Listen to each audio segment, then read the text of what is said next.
राधे राधे दोस्तों, आज से हम आपको श्रीमद् भागवत कथा सुनाएंगे। इस कथा सुनाने से प्रारंभ पहले हम आप सबसे अनुरोध करते हैं कि आप हमारे चैनल को सब्सक्राइब, लाइक और शेयर करना ना भूलें, ताकि हम आपके लिए अच्छी अच्छी कथाएं और पुराने ला सके। ओम नमः शिवाय। ओम जय श्री कृष्णा।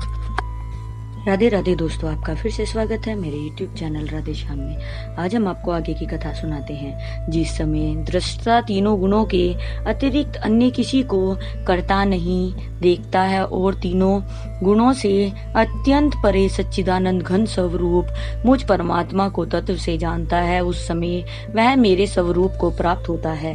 यह पुरुष शरीर की उत्पत्ति के कारण रूप इन तीनों गुणों को उल्लंघन करके जन्म, मृत्यु, वृद्धावस्था और सब प्रकार के दुखों से मुक्त होकर हुआ परमानंद को प्राप्त होता है। अर्जुन बोले, इन तीनों गुणों से अतीत पुरुष किन किन लक्षणों से युक्त होता है और किस प्रकार के आचरणों वाला होता है? अर्थात हे प्रभु, मनुष्य किस उपाय से इन तीनों गुणों से अतीत होता है?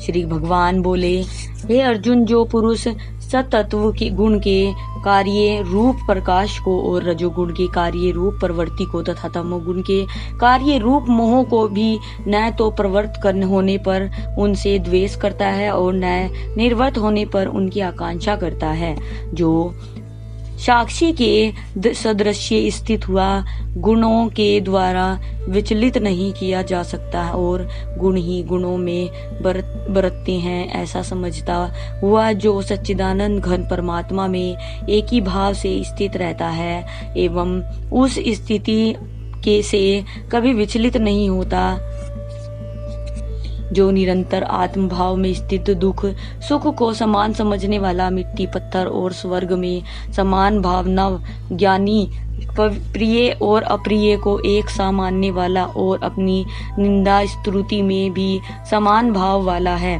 जो मान और अपमान में सम है, मित्र और वैरी के पक्ष में भी सम है एवं संपूर्ण आरंभों में कर्तापन के अभिमान से रहित है। वह पुरुष गुणातीत कहा जाता है और जो पुरुष अव्यभिचार भक्त योग के द्वारा मुझको निरंतर भजता है, वह भी इन तीनों गुणों को भली भांति लांघकर सच्चिदानंद ब्रह्म को प्राप्त होने के लिए योग बन जाता है, क्योंकि उस अविनाशी पर ब्रह्म का और अमृत का तथा नित्य धर्म का अखंडीय एक रस आनंद का आश्रय में हूँ। श्री भगवान बोले, आदि पुरुष परमेश्वर रूप मूल वाले और ब्रह्मा रूप मुख शाखा वाले जिस संसार रूप पीपल के वृक्ष को अविनाशी कहते हैं तथा वेद जिनके पत्ते कहे गए हैं, उस संसार रूप वृक्ष को जो पुरुष मूल सहित तत्व से जानता है, वह वेद के तात्पर्य को जानने वाला है। उस संसार वृक्ष की तीनों गुणों रूप जल के द्वारा बढ़ी हुई एवं विषय भोग रूप कोपलों वाली देव, मनुष्य और तिर्यक आदि योनि रूप शाखाएं नीचे और ऊपर सवित्र फैली हुई है तथा मनुष्य लोक में कर्मों के अनुसार बंधने वाली अहंता, ममता और वासना रूप जड़ें भी नीचे और ऊपर सभी लोकों में व्याप्त हो रही है। इस संसार वृक्ष का स्वरूप जैसा कहा है वैसा यहाँ विचार काल में नहीं पाया जाता, क्योंकि न तो इसका आदि है और न अंत है तथा न इसकी अच्छी प्रकार से स्थिति ही है। इसलिए इस अहंता, ममता और वासना रूप अति दृढ़ मूलों वाले संसार रूप पीपल के वृक्ष को दृढ़ वैराग्य रूप शास्त्र द्वारा काटकर उसके पश्चात उस परम पद रूप परमेश्वर को भली भांति खोजना चाहिए, जिसमें गए हुए पुरुष फिर लौटकर संसार में नहीं आते हैं। जिस परमेश्वर से इस पुरातन संसार वृक्ष की प्रवृत्ति विस्तार को प्राप्त हुई है, उसी आदि पुरुष नारायण के मैं शरण हूँ। इस प्रकार दृढ़ निश्चय करके उस परमेश्वर का मनन और निध्यासन करना चाहिए, जिनका मान और मोह नष्ट हो गया है, जिन्होंने आसक्त रूप दोष को जीत लिया है, जिसकी परमात्मा के स्वरूप में नित्य स्थिति है और जिसकी कामनाएं पूर्ण रूप से नष्ट हो गई है, वे सुख दुख नामक